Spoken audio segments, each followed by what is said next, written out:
Hi friends, welcome to my new video. Friends, BTS के सारे members को आपने काफ़ी टाइम एक दूसरे के साथ मजाक मस्ती करते हुए देखा होगा, लेकिन फ्रेंड्स क्या आपको पता है कि एक बार बीटीएस भी और जीन के बीच में एक बहुत ही बड़ी लड़ाई भी हो गई थी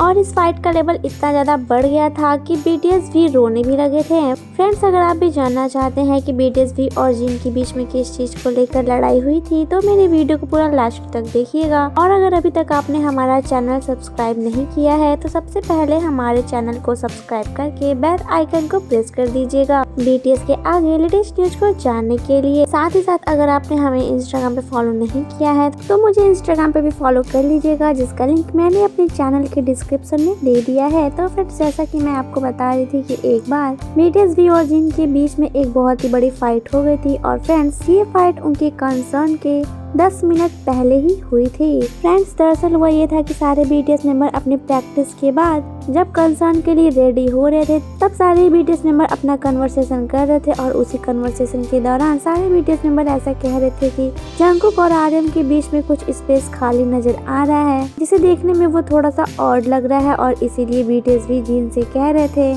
कि आप जल्दी से दौड़ते हुए आर्यन और जंगकुक के बीच में खड़े हो जाइए, जिससे वो खाली जगह भर जाएगा और देखने में अच्छा लगेगा। लेकिन फ्रेंड्स, वहीं जीन का ऐसा कहना था कि उस खाली जगह को कोई भी ऑडियंस नोटिस नहीं करेगी, तुम सिर्फ ऐसे ही परेशान हो रहे हो। और इसीलिए जीन ने साफ साफ ऐसा करने से मना कर दिया और इसी को लेकर बीटीएस भी और जीन के बीच में बहस स्टार्ट हो गई। जहाँ बीटीएस भी जीन को ऐसा करने के लिए कह रहे थे, वहीं जीन उन्हें साफ साफ बार बार मना कर दे रहे थे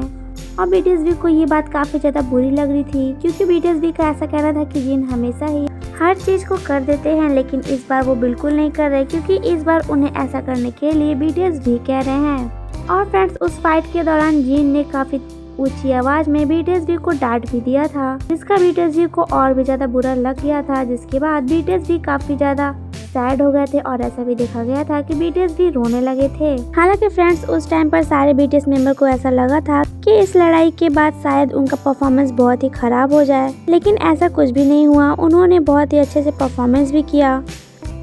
हालांकि फ्रेंड्स, जब बीटीएस भी रो रहे थे तो उन्हें शांत कराने के लिए आर्यन उनके पास गए थे